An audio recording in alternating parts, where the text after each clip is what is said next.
Hello guys, so আজকে দেখো আমাদের বাড়িতে আজকে নিয়ে এসেছে মাগুর মাছ। কত বড় একটা মাগুর মাছ। এই মাগুর মাছটা কিন্তু তোমার দাদা পুকুর দিয়ে ধরে নিয়ে এসছে, তো নিজে হাতে পুকুর দিয়ে এই মাগুর মাছটা ধরেছে।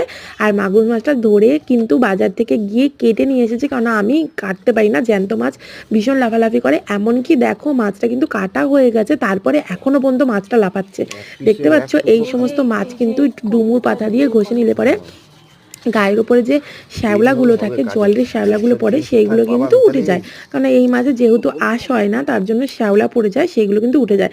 এমন রীতিমতন দেখো আমি পাখনাটা কাটছি, মানে মানে পিস করার জন্য পাখনা কাটছি, প্রথমে পরিষ্কার করার জন্য, তারপরে পিস করার জন্য কাটছি। তখনও কিন্তু মাছটা লাফাচ্ছে, মানে এত জ্যান্ত মাছ। মানে মাছটা সবে মাত্র ধরেছে সকালবেলা, ধরে গিয়ে বাজার থেকে গিয়ে মাছটা কোনো রকমে কাটে নিয়ে এসেছে। কাটে নিয়ে এসে বাড়িতে এসে ডুমুর পাতা দিয়ে ও আমাকে ঘষে মানে পরিষ্কার করে দিয়েছে। তারপরে আমি পিস পিস করে নিচ্ছি, কিন্তু তখনও পর্যন্ত মাছটা মানে লাফাচ্ছে রীতিমতন, মানে এত জ্যান্ত রয়েছে মাছটা।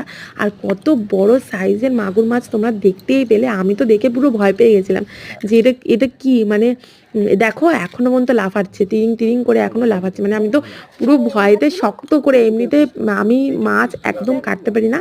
মাছ নিয়ে আসলে পরে ওরা কেটে কুটে বাজার থেকে নিয়ে আসেও, কিন্তু এই মাছটা কেটেছে কিন্তু পিস করেনি। আমি যেহেতু পিস করবো বুঝুরছে, তার জন্য আমার জন্য রেখে দিয়েছিল। তা দেখো এখন আমি পিস করে নিলাম।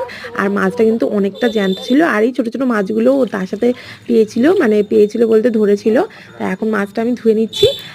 মাছটা দিয়ে কষিয়ে একেবারে কষা কষা করবো, কিংবা জ্যান্ত মাছ ঝোল করলেও কিন্তু ভালো লাগবে।